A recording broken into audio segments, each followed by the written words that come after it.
What's the number one challenge for businesses today? Workforce development, attracting, recruiting, and retaining people. And that's why we created this podcast, designed for the frustrated CEO, the under-resourced recruiter, or the overworked manager, to give you the tools to tackle those WTF moments. It's time to open another workforce therapy file. All right, welcome back to the Workforce Therapy Files. We are at the Kentucky SHRM Conference 2025, and we have one of the keynotes with us. Welcome. Thank Eric. you. Thank you very much for having me. Yeah, can you tell us your name, what you do, and tell us a little bit about your keynote after that? Sure. Yeah, I'm Eric Williamson. I am author of the book How to Work with Jerks and co-author of When Work Works. That's right. Yeah, and I help HR leaders mitigate workplace friction, and I help all different organizations work better with jerks and prevent from becoming one too. So is that like a Karen? A Karen? You know how people get that name? Oh, yeah. Just kidding. Yeah. Well, We love all Karens. yeah. So everybody's worked with a jerk. Yeah, But exactly. one of the pieces of feedback I heard from one of the listeners to your session was you talk about being self-reflective and are you the jerk? Yeah. Maybe you're the jerk. Maybe not. You're not always the jerk, but I think we've all been the jerk at some point. Yeah. Maybe been a little stressed out. Tell me about that. Yeah. Well, Jason, I tell you, oftentimes, when I deal with people, when I talk to people, they always say that, somebody else is the jerk. They're the ones that's bothering them. Mm-hmm. And they're the ones that's getting in their way and keeping them from enjoying their workplace. But oftentimes, it's not the case. It's some of our own behaviors that we have unknowingly. Some of the things that I pointed out today, that how you can be a jerk. It was a fun segment where I had people in the crowd on different sections participate. So I said, you might be a jerk. And everyone said, if. And one of the things that I shared was that if you're stressed, if you're stressed, sometimes it doesn't create jerkish behavior, but it does amplify jerkish behavior. Because if you're dealing with stress, let's say, for HR professionals, they can relate to this. If they have ever had to deal with someone, for example, pitch an idea to their executive, an EAP project, and for some reason they say, "Oh, well, we don't need to do that." Well, that person they still have to produce. They still have to fulfill the needs for the employees, but they don't have the funding for it. Yeah. And so they're caught in the middle of trying to satisfy both parties, and that stress just compounds. And so what happens is we start acting out. We start acting short and abrasive. It gets the best of us. And we have these knee-jerk reactions that we don't want to have, but it's because all that stress has just been accumulating. Yeah. It just causes us to act like that. Yeah. What are some of the tips that you give people who maybe are overstressed and maybe they do realize they're being the jerk? Because I'll take that advice. Yeah. Well, one of the things I shared a variety of things that people can do to notice those signs. And one of the things I shared is called the art of recognition. Okay. So it's about emotional self-awareness. And so I have this outlined in my book, How to Work with Jerks. And basically it's about being in tune with what your body's telling you and what the situation is and how it's drawing that out to you. So it's that emotional self-awareness. Mm-hmm. So one of the things that you can do is you can start soliciting feedback. So oftentimes when we're stressed out, we've got so many things going on. That's the last thing we do. We're just so focused and we have tunnel vision on what it is that we need to do to solve a problem. But when we fail to get feedback from people, when we fail to have our head on a swivel and to do that pulse check to say, hey, how did I respond in that situation? Or how do you think people received that, that idea? Yeah. Once you're able to willingly solicit that kind of feedback and not wait like many other people do to when it's convenient towards like an end of year discussion or mid-year discussion, they should be doing it early and often and just really doing a pulse check. Hey, how's this going? What would you do? What would you have done differently? That helps other people provide their feedback, feel safe enough to be able to say, you know what, I'm part of this too. And it helps that other person check themselves and make the proper adjustments as well. Yeah.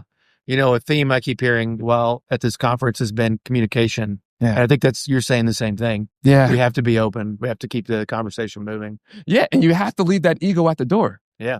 Oftentimes, I can't tell you how many business leaders all types of leaders, they don't want to do that because they don't feel like they should be the ones soliciting feedback from other people. Yeah. They should be the ones giving the feedback because they're here and the other person's there. But you should be going to your direct reports. People should be going to their colleagues, even their boss, even when it's not necessarily tied to performance. But hey, how could I have done this differently? Because you should constantly be seeking to improve. And that curiosity, having that moment of curiosity really helps manage those difficult relationships. And it diffuses those tense situations because you're not coming from a standpoint of being judgmental, but you're curious. What can we do differently? How can we imagine those relationships differently? Yeah, I love that. So what was it, Eric, that drew you to this opportunity to write a book and help individuals recognize where they were falling short of becoming the best version of themselves? Well, Molly, I'll say it's a deeply personal situation for me. Having been, and this is what I told the folks today too during my keynote, having been an expert jerk who turned jerk expert, being on that side where someone was a complete jerk to me, but also having my own experience when I was a complete jerk to my whole team who were just trying to help me out, I realized that I overlooked it at first. I didn't really put it together until I started talking to other people, other colleagues, other friends about how they can't stand working along somebody else and they quit their job, or they got fired because they couldn't see eye to eye with their boss. And these are some talented people. So I'm like, well, how do all these talented people, why are they unemployed right now? Like, what would be the reason? And it's because they haven't figured out how to manage those relationships. And oftentimes you have to look internally to you to see what can I do differently for a better outcome. And we have to be able to do that. So for me, I was on both sides of the coin. And when I shared my story, I shared about how I worked with a jerk of a boss who completely embarrassed me and completely threw me under the bus. And I froze because I didn't know how to handle the situation at all. Most people wouldn't know how to handle that situation, Yeah. And I did the same thing to other people. When I first got my job, I was so arrogant towards my mentor who was just trying to help me out. And that right there, she stopped helping me and my work suffered. And I was this close to losing my job because of that. So being an expert jerk who turned jerk expert, it's a very personal thing for me. And if I can help anybody to navigate through those rough waters of conflict and just poor relationships, that's what I want to be able to do. It's definitely tough when you are in a team and people don't appreciate other people's gifts.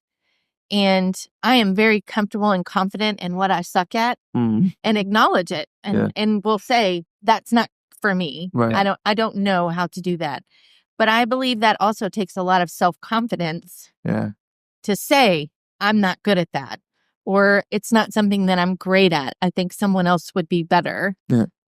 The self-awareness, to your point, is something that you have to get to in life to even acknowledge that you're not great at everything. Yeah. You know what, Molly, I'll add to that too. It takes vulnerability too. Oh, yes. You have to be able to remove that guard that we put up that shows that we appear to be incompetent, that we appear to be inadequate. Because there's other people, the same people, that are the same way.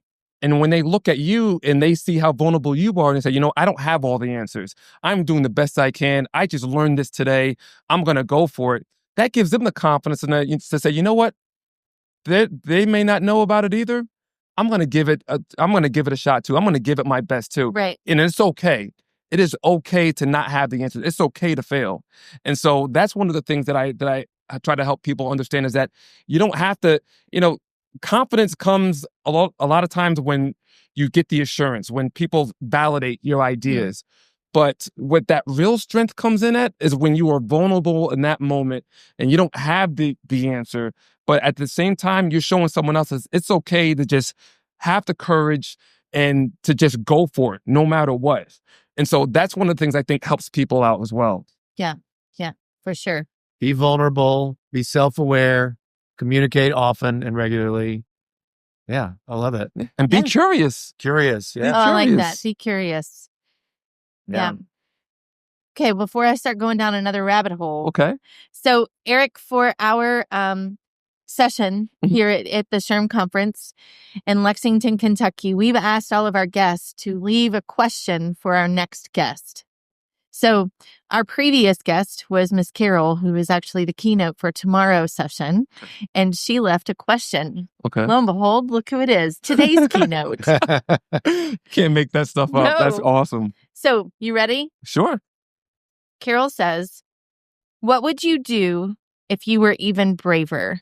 Wow. What would I do if I were even braver? I might go back to that jerk that I might confront that jerk who really embarrassed me. And I would say, you know something? It's all good. I don't hold anything against you at all. And just give that person the grace, because everyone's struggling with something, and I think the brave thing would be to let her know that I don't hold anything against her at all. And I wish her well. Nice. Yeah. That's growth. That's serious growth. It's very Buddhist. Yeah. We're getting all into it over here. All right, now you get to leave a question for the next guest. Okay. It can be anything you want. It can be growth related, HR related, whatever you want to ask. Okay. Who knows who it'll be? Who gets the question? Okay. How about what's one small action you'll take to build a relationship with someone you don't like? Ooh. Keeping with the theme here. I can't even finish that sentence. It's like it's in my head already. Yeah. Okay. What's one small action you'll take to build a relationship